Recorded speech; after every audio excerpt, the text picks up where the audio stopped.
All right, good evening, folks, and welcome to a special segment this evening. Thank you guys so much for tuning in. I know you guys are not used to seeing us on an evening feels to do an evening show, but Kevin, we are going to be busy in the evenings. I'm going to let you take the lead here for a second while I send out WhatsApp notifications. So tell people, why are we here and what are we doing? Absolutely. So every Tuesday and Thursday night, we're going to be doing a COVID Spotlight series. It's going to be called the CMR COVID Spotlight series. It will be at 7 o'clock again every Tuesday and Thursday. And we're going to be bringing on different experts from all over the world. Going to be experts from here in Florida, experts from New York, experts just from all over the world. We're going to have them sharing facts with you because, there's a lot of disinformation out there. We want to make sure that people are getting good factual information. We know a lot of facts are also shared throughout on the morning show that Sandra does. However, not everyone is able to tune in. People are at work, people are commuting, people just aren't able to necessarily see it at all the time, as well as people might not have the opportunity or take the time really to go back and watch something that already aired. So we're going to be carrying these again live every Tuesday and Thursday night. So we hope that you're able to join us to keep on getting good information. We always want to make sure that we are really providing the best information for everyone, so they can make informed decisions. Of course, we want people to be fully vaccinated. We're encouraging people to get vaccinated, but we're not here to preach. Even though we are very passionate about that, we're not here to preach. We're just really here to provide or connect everyone with experts. Once the experts are on, you're going to be able to actually send us your questions. You could just write it on Facebook or YouTube or however you're watching us, and we're going to ask your questions to the different experts that we'll bring on. And in just a little bit, after we get through some of where we are with the current information, we'll definitely share with you on who we already have lined up and some of the other topics that you could look forward to. Again, we don't really have an end date for when this will end. We're just going to keep on going and inviting different people on, again, from all around the world to share their thoughts, their experiences. And so you could, again, completely stay informed on that. So let's take a look at the latest statistics for the Cayman Islands. I'm not sure, Sandra, if you want to kind of bring up or bring up my screen, or if you want to share that image. But we do have, as of this afternoon, which is Tuesday, September 21, the Chief Medical Officer, Dr. John Lee, reports that there have been no further updates since the morning update. At that time, there was 478 COVID-19 tests that had been carried out since the last report on Monday, the September 20th. And there were 3 positive tests from the community with that reporting. There have been 105,158 COVID vaccines given in total in the Cayman Islands. And of these, 54,681, which is 77% of our population. Our population is at 71,106, have had at least one dose of the COVID-19 vaccine, and 50,790, which is approximately 71% of our population, have completed all 2 COVID-19 vaccines. So, our numbers are slowly getting up there, and certainly not where the goal is. Definitely want to rise that by another 10-15% to be in a much more comfortable spot at a minimum. So, Cayman, you're doing a very good job, but we can do better. Let's shoot for a higher goal so we could get there. Let's take a look. There was something that was kind of new that was posted on the websites, the dashboard, and it's the active COVID cases, I believe. Yes, active COVID cases, and it kind of highlights some new information on that, or some extra information on that. So we do have 50 active cases, 735 are recovered. out of those 50 cases that we have, 1 is hospitalized, 49 are not hospitalized, and it's a 50-50 split, more or less. 25 symptomatic, and 25 people don't have symptoms. So there are 866 people in isolation, and we remain at 2 deaths for the entire island, for that have been linked to COVID-19. And so if we kind of go on down to the vaccination numbers, again, I kind of highlighted that earlier, showing that we have a lot of people vaccinated. Again, we could still do better, and we're going to keep on trying to get in a area or a place where we're going to be much safer than we want to be the safe. Ooh, what happened to Kevin? Looks like his feed got dropped completely. Hello, Erica, Andrea, Ingrid. Let's give Kevin a second to reconnect with us. We and Edison, thank you guys so much for tuning in. Kevin, I'm not sure what happened to you there. Yeah, it looks like I got kicked out of the room briefly. I'm not sure if my computer did something naughty to me, but oh well. I'm back. So you're going through the graphs there with the latest COVID numbers. It's a bit interesting, actually, that the first dose is now up to 77%, which we saw trending in an upward motion from, I think it was a week and a half ago when the community transmission started. That community transmission and the subsequent cases since then, the sort of outbreak at Georgetown Primary, seems to have really encouraged a lot of people who may have been on the fence to go and actually get vaccinated. Absolutely. And that number, that second dose, will be due in probably about 4 weeks for most people, because it's 5 weeks after. So, 3 weeks after, sorry. So, in a few weeks, we're going to have a lot more people that are fully vaccinated. Right. It takes about 5 weeks from start to finish. So you take your vaccine, 3 weeks later, you take your second vaccine, and then 2 weeks after that is when you, pretty much have that best protection. So again, we're going to see that number rise with the increase in numbers, and let's see exactly where we are. Very excited that the numbers are going up, but again, we really need to keep on getting it up, and more up. Okay. Yeah. And I see that the latest regulations have just come out, Kevin, literally as we're sitting here talking. So perhaps we can have a look at those here in a second.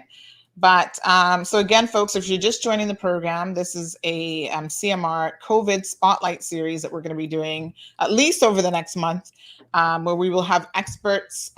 Kevin is kind of taking the lead on this project, coming onto the show and sharing with us from their knowledge base, what has been happening in the world of COVID. So we'll have an epidemiologist joining us, for example, in Wednesday's episode. So if you're one of those people who have a lot of questions about the vaccine, even just the virus, an epidemiologist is your go-to person. That is an expert. That's all they deal with, folks. So you want to make sure that you tune in for that. Have your questions ready. If you want to submit questions in advance, you can certainly feel free to do that as well. But we're putting together this panel of experts from all over the world to really give us some key insights into where the virus is, how it's trending, and what options are available. Good evening, Gina. What options are available for everything from treatment to vaccination, what's happening elsewhere. And I think those are it's important information that we all need to have. So as Kevin said from the onset, there's a lot of misinformation out there. And unfortunately, misinformation never suits us well in terms of our decision making. You need to make decisions from an informed position. And I think sometimes people will question the local experts if they know what they're talking about. So we've decided to really rely on, worldwide experts that have those credentials that you almost can't question because of who they are and what they're bringing to the table. And maybe that might convince some people. I mean, I'm not entirely sure. Yeah, we could only hope and only try. Yeah, for sure. Yep, and I mean we're Absolutely. bringing on some very pretty significant names, especially who I work with in the Florida area, the Central Florida area, which we have University of South Florida, and we're going to have some very high level individuals that will be coming on, and we could get to some of those topics in just a bit. But before we get in some of the topics that we are going to highlight, let's go over a couple of the news stories. I know you just sent Sure. one out as well, Yeah. and kind of see what's going on in the world of news. I think the one you just sent out was the American Samoa has its first COVID-19 infection. Yes. Again, COVID is just starting to spread out Mhm. there. Yeah. And it's amazing that all of this time that they've actually been COVID free. I mean, that's what I found amazing about that story. Not even Mhm. that they've had their first case. I found it amazing that there's anywhere in the world that hadn't yet been touched by this virus. So, Yep, and it was from a traveler from Hawaii, I think is what the article was saying. So I mean, wow. they got that case, and earlier on you sent out one that's posted on CMR. COVID tester at doctor's hospital conceals connection to the North Side outbreak. What's that about? So this is a very interesting situation. So we got word earlier today that there was a tester. She's only been working for about a month or so at the doctor's hospital. When I say tester, she actually swabs. She does the nasal swabs for COVID-19, and apparently, she has tested positive for COVID 19 now herself. And there are people who have said to me, well connected sources, that she was not entirely upfront about her connections to Northside. The alarming thing with this situation, because they're saying, listen, on the job, she should be fine. She's wearing PPE equipment. So people should feel safe.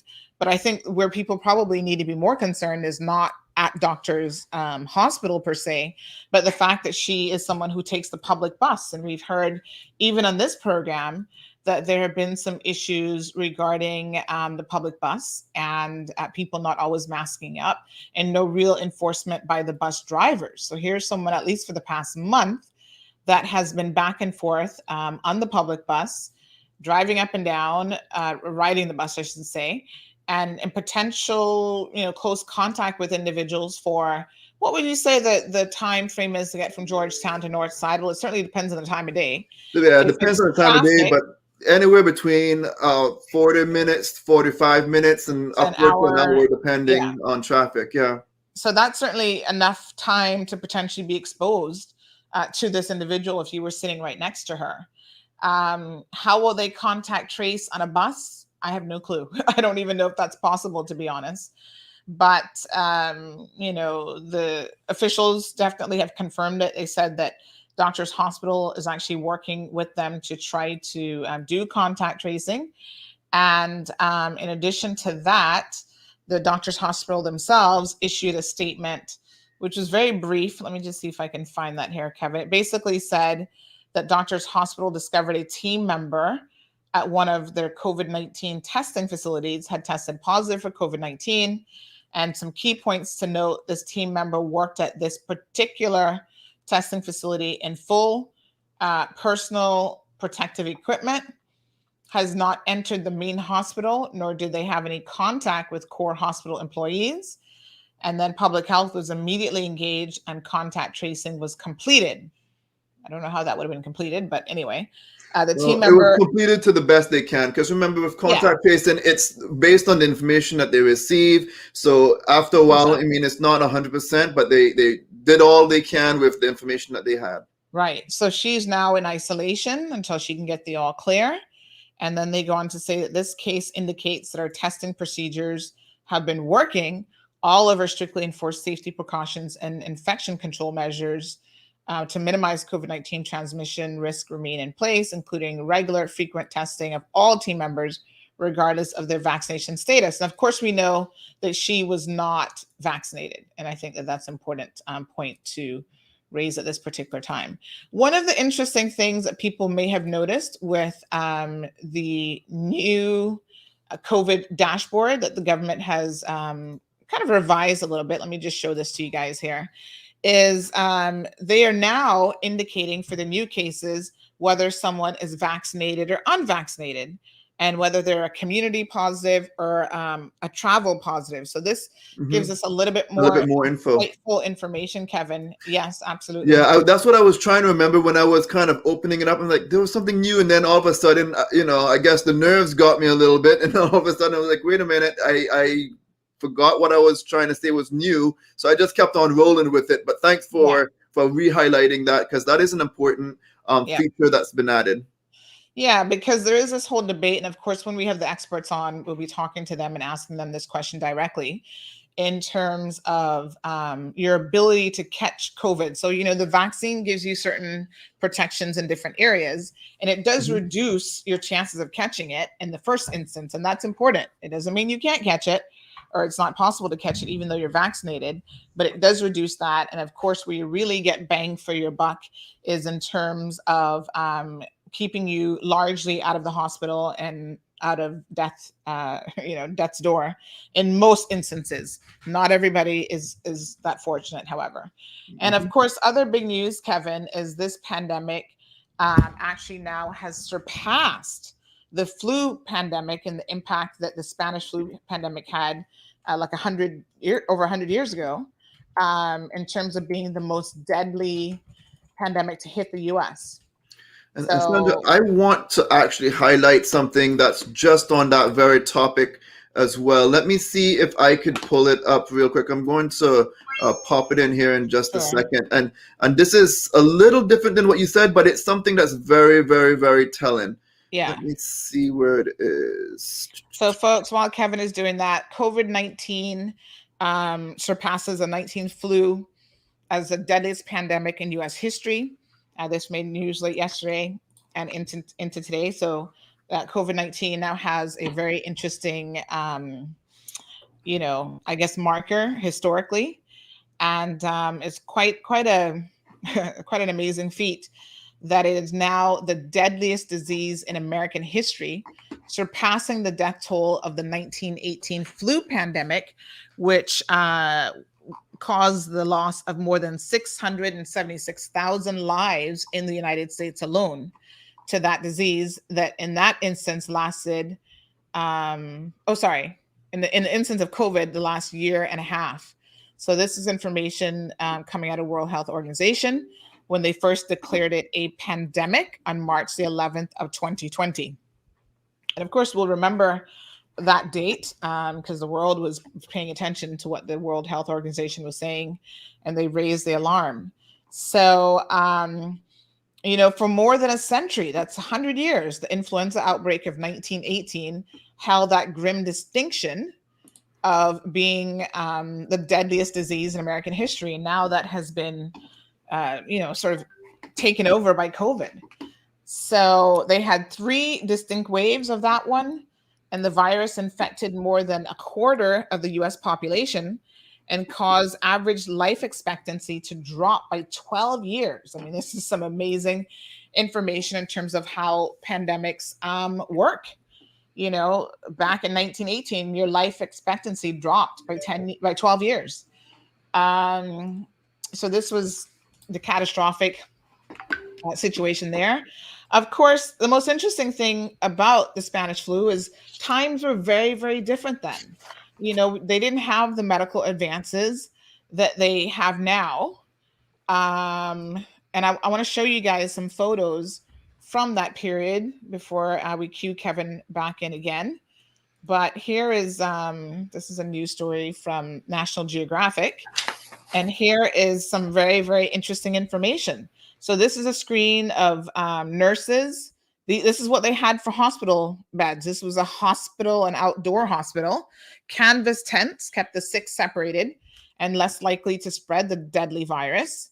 They were also doing fresh air therapy on tuberculosis and so on. So, they didn't have the modern penicillin and all these other things available. I don't think they had penicillin then, but, there's a lot of advances in medicine that have happened since then. So here we have, again, campaigns. They're putting up billboards even back then, protection against polio, get yours today, encouraging people to be vaccinated even then. But of course, we know this was the CDC's public health image library, this particular image. Workers paint a sign. You imagine, Kevin, they had to hand paint signs back then, where they were advertising 2 shots of the vaccine as better than 1 shot in protection against polio, because of course, diseases like polio at the time were also a huge concern. Another public health issue. This was a quarantine camp. So apparently the Spanish flu did not hit Australia until 1919. And I was speaking to someone today, Kevin, about this and about the fact that in this day and age, travel is so much quicker. We can literally get halfway around the world within the matter of just a couple hours because of flights that are available to us. Yeah, that And was certainly not possible back then when Yeah. that was going on. Absolutely not possible. And that spreads, viruses so much quicker than we can possibly imagine. And of course, American Samoa, like I said, I was surprised that they hadn't yet had a case. To me, this is quite shocking that 18 months, it took 18 months for them to finally get infected. I don't know where else in the world hasn't yet had a case, but this is quite unusual. So here they have, again, it reached Australia in 1919, and they set up these quarantine camps, like this one here that's in Wollongara, I think I'm pronouncing that right, Queensland, where again they were treating and trying to contain the illness. So back then, folks, if you were sick, you didn't have the option of probably staying home. They were trying to isolate you from others as much as possible. And gosh, I can only imagine the rudimentary, rough lifestyle there. So here's a young Native American boy in the Yukon Territory. He's being checked for smallpox. So again, these are serious diseases and illnesses that have largely been eradicated thanks to vaccines. So he's being checked for smallpox and vaccinated against the disease. This photo was taken around 1900. Smallpox has actually killed some 300 million people worldwide in the 20th century before it was eradicated in 1977. I find this so amazing, Kev, because again, going back to what I've said often on this program, most of us don't know life with these diseases. I mean, I have only heard about smallpox. 1977, I would have been just a toddler, right? Mhm. So I don't have any experience. I've never seen anybody with smallpox. I don't know what that disease is, but it was apparently a disease that killed 300 million people. And it also, was very disfiguring. Someone sent me Yeah. some pictures the other day of what it would do to you. And it says here that today the biggest threat from smallpox comes from its possible use as a bioterrorism agent. So I can't believe that it's still around in any form, but I guess so. So again, this is 1918. A nurse takes a patient's pulse, at the Walter Reed Hospital in Washington, D.C., while wearing a makeshift mask. So look at the rudimentary mask in her face, huh? Mm-hmm. They didn't have the benefit again of the nice fancy mask, the ND, what do we call it? N95s. N95s Mm-hmm. that we have. And again, this virus infected more than a quarter of the US population and caused your life expectancy to drop significantly. This is the first official cases of the 1918 flu pandemic were recorded at the US Army's camp in Funston, Kansas, where this emergency influenza ward was actually set up to treat patients. And, interestingly, the thing that spread it back then, it was travelers again, but it was actually the military. So, World War was happening at that time, and it was those individuals that would have been spreading it. So here's a young teenage boy, being vaccinated against smallpox by a school doctor and a county health nurse in Gasport, New York, back in 1938. Mm-hmm. Yeah. All right, Kevin, let's bring up. Let's take a look at this graphic that I was showing you. Yes. So, when people want to argue saying, oh, COVID is it's like a flu. Well, let's take a look at the flu over the last 10 years. 10 years, 359,000 deaths linked to influenza, to the flu. Mm-hmm. Now let's take a look at the deaths for COVID alone over the 19 months, just about 2 years, nowhere near 10 years. 635,603 as of about a week ago. You want to tell me that COVID is no worse than the flu? Come on. I really, really want Yeah. people to stop that argument, that disinformation that is spreading out there, because they need to know the facts. And when I saw this graphic kind of make its way on my Facebook feed, I was like, oh, let me check those numbers to make sure. And sure enough, when I pulled up the data, it was accurate. And so I'm like, yeah, well, this is a good graphic for me to share, because that just takes Yeah. out that argument altogether. And I mean, it's the short amount of time that it has cost so many lives, really. It's not a situation where it's comparing apples to apples until you break it down like this, and then you have a real idea of what it is you're talking about. So a 10-year period of time, you've got half the number of deaths basically compared to what has happened in 19 months. I mean, imagine if COVID continues trending the way that it does. Yeah. My gosh, there'd be no comparison at all. Yeah. And I can't believe how many deaths, and this is just in the United States. So that's not even the rest of the world. Right. But then when I was looking at the deaths in January, for some reason, I guess I just didn't realize how bad it was December and January when it came to the deaths as well for COVID. It was significant. And that was right before, vaccines really started to roll on out. And if you just look at the data from when vaccines came out, you could just see that impact just from that alone as well. So but again, we're going to have experts really, coming on and bringing more information. I don't know, if everyone watching right now as well, I'm going to ask you to do me a favor, because we're going to highlight some of those real topics that we're going to be discussing soon. But I want you to also let other people know that we're having this show tonight, just so people could start to get familiar. So if you don't mind, take a moment, share to your Facebook page, share to your Instagram page, share on Twitter, share on LinkedIn, share wherever you reach people, and let them know, please, that we are currently live, so they could also get that information, and let people know that every Tuesday and Thursday night, Sandra and I will be here with different experts from all around the world to share different facts. We're going to have a bunch of different topics, and we could get into some of those topics. Again, on Thursday night, this Thursday, September 23rd, we have an epidemiologist, Michael Weiss. He is actually the chief epidemiologist that works with me at the Florida Department of Health in Hillsborough County, and he's going to be on the show to answer your questions that he's able to answer under what he understands in the epi world. And he's going to give us a good overview of the current situation in the United States and abroad. So again, if you have any type of questions on what he does and pretty much his expertise, please join us for that show. So you could definitely hear feedback from him.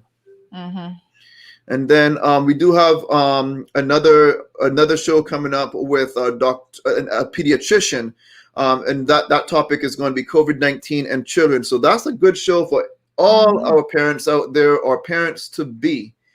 She's going to be talking about the importance of protecting children, as well as her thoughts of get them getting vaccinated, as well as she's going to talk about her experience taking care of children in the hospital with COVID, RSV, and other things that might have her experience dealing with children. So another confirmed guest that we have is going to be COVID-19 vaccines, cons, pros, and clinical research. Dr. Kevin Sneed, he is the Senior Associate Vice President from the University of South Florida Health, or USF Health, and he's also the Dean of USF Health College of Pharmacy. So he's, takes care of the pharmacy program at that college, as well as he has a pretty significant position there.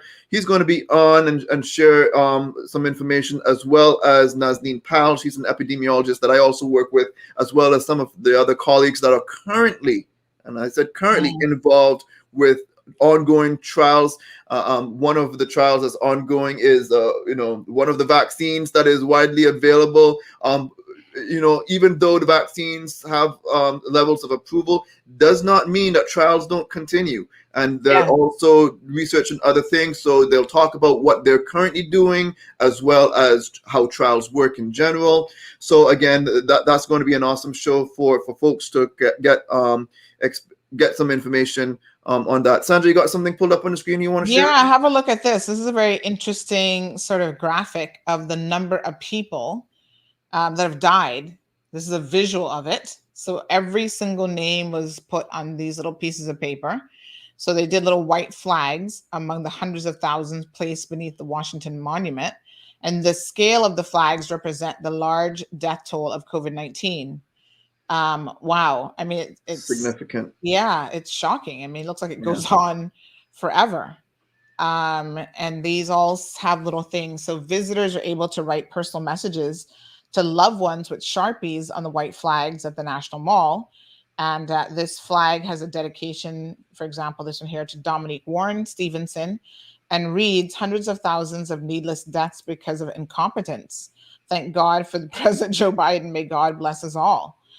So that one took more of a political turn, but people can, a lot of them are blank, but people who have lost a loved one can certainly, put their information there. And this is what it currently looks like. I mean, to me, Kevin, the thing that is incredibly shocking is the fact that in some instances, entire families have been wiped out by COVID. So Carol makes the point that, of course, there wasn't air travel in 1918.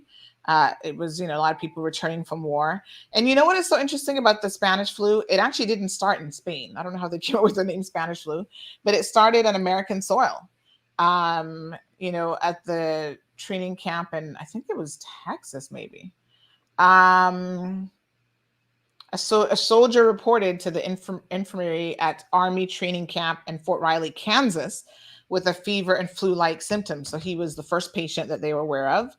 And then more than 100 other soldiers came down with similar symptoms within a few hours. So the disease then quickly swept the world. And of course, American soldiers are being deployed to Europe on the front lines for the First World War. And that is what really spread it. One of the things I know how they, started to do their vaccine effort back then, from what I understand is, they just went door to door, joking people. Joop, joop, joop. No, that would never ever happen. But here's a little interesting tidbit about how it got its name. So listen to this, Kevin, media trivia. So wartime censorship meant that the US and European media were not permitted to report on the outbreak. Spain, however, was neutral in the conflict. So the country's newspaper reported so extensively on the disease that it became known as the Spanish flu. So that's where it got its name. That I did not know. Interesting. Interesting. Rachel says Bermuda is now seeing a spike in cases, 10 deaths in a month, over 753 new cases in 7 days, 12 in the ICU, 54 in the hospital. Could this happen here? Well, one of the upcoming shows, there is going to be actually someone's going to do some predicting for Cayman. That's going to be Dr. Edwin Michael. Google his name. He's going to talk about the evolution of COVID-19 and predicting Cayman's future outbreak impact. That show is scheduled for October the 14th. So be sure to tune in and hear what he has to say. You could ask him how he does come up with some of these prediction models. He's one of the resources that we use to kind of help, with some of our planning. So again, don't want to overly scare anybody, but at the same time, we want to keep people informed. And I don't necessarily think Cayman has a very scary outlook because we have a real good vaccination rate.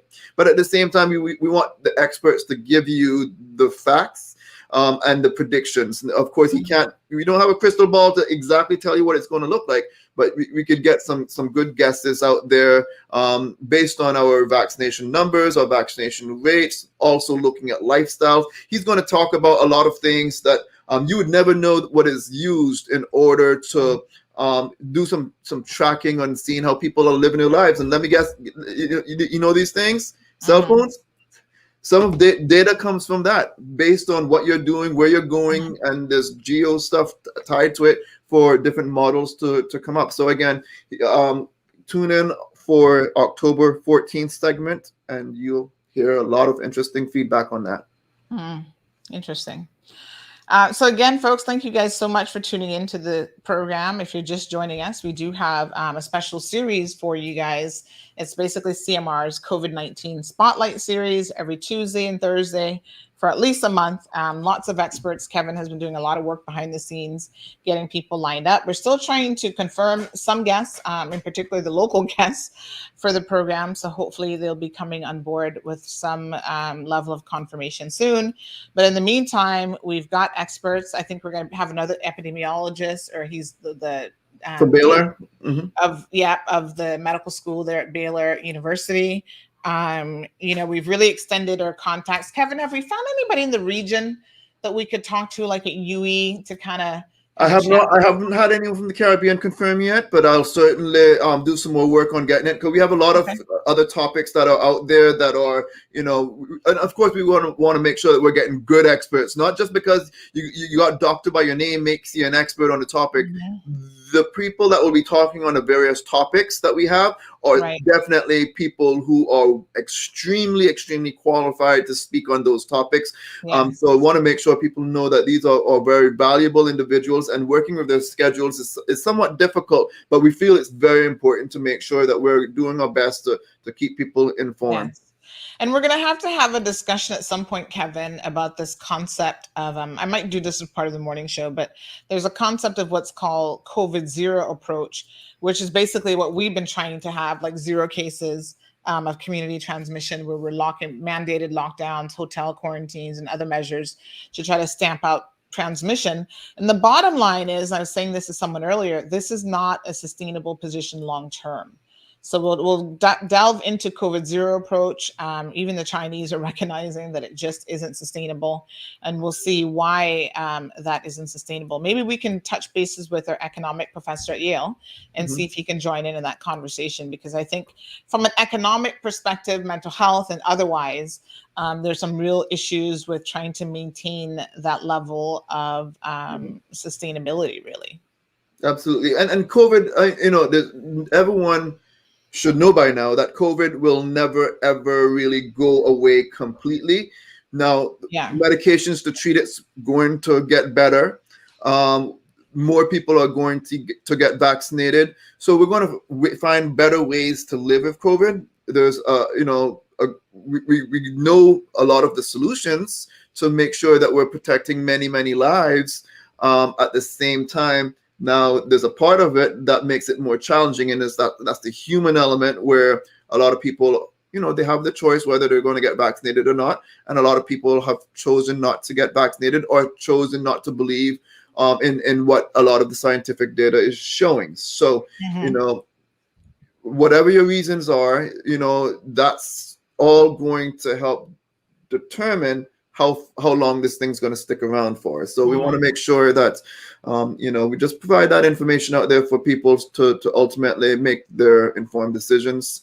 We got a lot of different topics that's on here. We do have an expert from Baylor already confirmed for October 7th show that's going to talk about the history and effectiveness of COVID-19 vaccines, and then some other topics that we have, being prepared for COVID in your home and business. So that person that's going to actually come on happens to be my boss. He is the chief doomsday planner, really, that I work for. Remember, I told you what I do for a living. I work in public health preparedness, so we're all hazards. So it doesn't matter what type of thing it is, whether it's a hurricane, or if it's a pandemic, or if it's a bioterrorism type of event.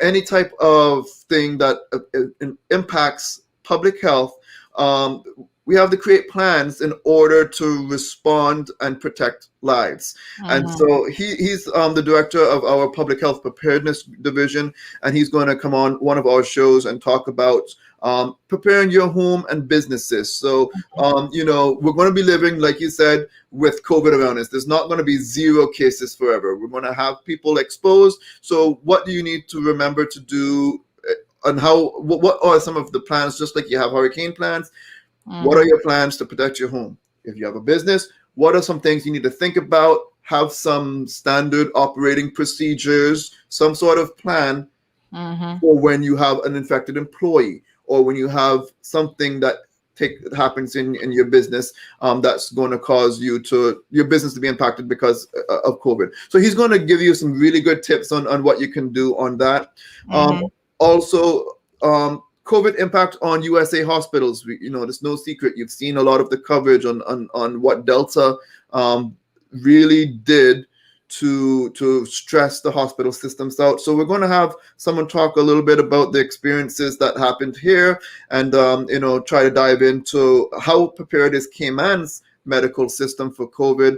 Again, we're waiting to confirm some local experts to kind of walk us through some of those plans, so we could always be reassured that they're doing everything they can, taking those best practices. I know during one of the press conferences, it was mentioned, and I thought it was definitely spot on. I believe it was Premier Panton that had stated, we've had the benefit of watching the mistakes of the rest of the world.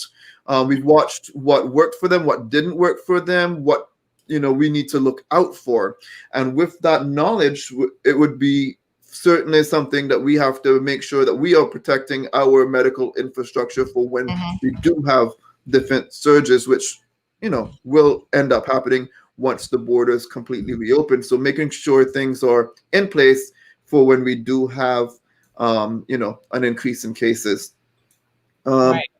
Going to talk to some frontline healthcare workers who have been on the front lines dealing with COVID patients and talking about their experiences as well. We have another interesting one that just came in this evening, actually, and it's a Caymanian who is a licensed therapist who wants to talk about dating and relationships during COVID. So that will be one of the topics that we will discuss, because we know, people need to still be dating and meeting people, and there's a safe way to do that, and also the mental health element on that as well. So we're going to have some discussions with that individual on that. And again, that's a actual Caymanian that's overseas currently, who's going to come on for that show. So more to come on that once everything gets all confirmed on the date that will occur, because we don't have the date yet. We're still working through some things. Healthy lifestyle helps fight COVID. So we're going to have someone to talk about, we know our Cayman diet's not the most healthy food. We don't make the most healthy food choices. Yes. I love my cassava cake. I love a lot of all of our starches. Oh, yes. I know a lot of people do too. So that diet doesn't necessarily help us a whole lot if we were to get sick, even though we're vaccinated. I mean, yes, the vaccine helps you out, but it's not the only solution. You still have to do a lot of other practices in order to make sure you're protecting yourself the best way possible. You got to wear your mask. You have to not go into big old crowds with a lot of people around, especially when we have a lot of cases around. But right now, it's not that way. But, at some point, it might be that way. So you want to avoid certain situations. You want to, again, obviously be vaccinated, as well as you want to make healthy food choices, because anything you do where your immune system is not where it needs to be, it's going to have an easier opportunity for COVID to take you down. So we don't want that to happen. So we're going to talk about the benefits of making sure you're eating healthy, and that should be something not just because of COVID, but something you should also take in the world way after COVID is no longer a big deal for us. Again, another topic that we have is how vaccination rates impact hospitalizations. So that does go in a little deeper on looking at, when you have a high population, a high percentage of vaccinated individuals. Like Cayman is leading, one of the top places in the world that have a very high amount. I think we're in the top 5, or if not the top 10. I don't remember if we're. I think we might be 6. So I will say the top 10 is going to be the safer figure when it comes to having people fully vaccinated. So we're going to kind of dive into that topic to see where Cayman really places in the world. And then we're going to talk to some people about their own experience of COVID. I had COVID. Here's my story is the name of that one. So, some people, they were fine. Other people, they didn't do as well. So we're going to hear their stories. You could hear what their experience was. And also treating COVID-19. You hear a lot of different things that are out there that are not proven methods. We have heard a lot of other things that might have emergency use authorization, or it seems to be working, but it doesn't have full FDA approval. And then there's a lot of other things that goes on into treating COVID. So again, that's one of the topics that we will go into. And then we'll also talk about understanding variants and mutations, because the Delta variant was not the only one, or will not be the only one that we'll face. There's going to be other ones in the future, and we don't know what it will look like. It could be not as bad, or it could be worse, a lot worse. So how that happens, and kind of having a better understanding of what causes these things to happen, and how that impacts everyone as well. So we have a lot of really exciting topics coming up. We're open for other ideas. If there's a topic that you might want to have an expert on, please send it to us. And it's tips@caymanmallroad.com, right, Sandra? Yep. So yeah, send it to tips@caymanmallroad.com, or you could WhatsApp it to on the number, so we could see if we could identify an expert out there. Again, we're not using experts that are not vetted. We're making sure that we find people that are certainly in a position where they're able to speak on the topics that they're going to be asked to speak on. And again, when you have questions, you can send us questions ahead, or you can message the questions live, and we will certainly, get your questions answered by those experts that are out there. Will we be able to answer every single question that comes in? No, but we will definitely do our very best to try to answer it. And if there's just not an answer to give, we will say so. We're not here to make up anything. We just want to give you the facts as we get them. Okay. All right, folks. So Rachel, thank you for your support. Rachel says, well done, Kevin and CMR, for getting all those amazing experts in. Looking forward to learning a lot. Hopefully all of you will learn a lot. None of us here are qualified. We speak on it because we do research and we read what the experts are saying, but I think it's nothing like having access to the experts directly, and you get it directly from the horse's mouth, where these individuals can say, hey, this is what it is. And, they speak from a point of authoritativeness because they are experts in their respective fields. Good evening, Paul, joining us from Bermuda. Thank you so much for tuning into the program.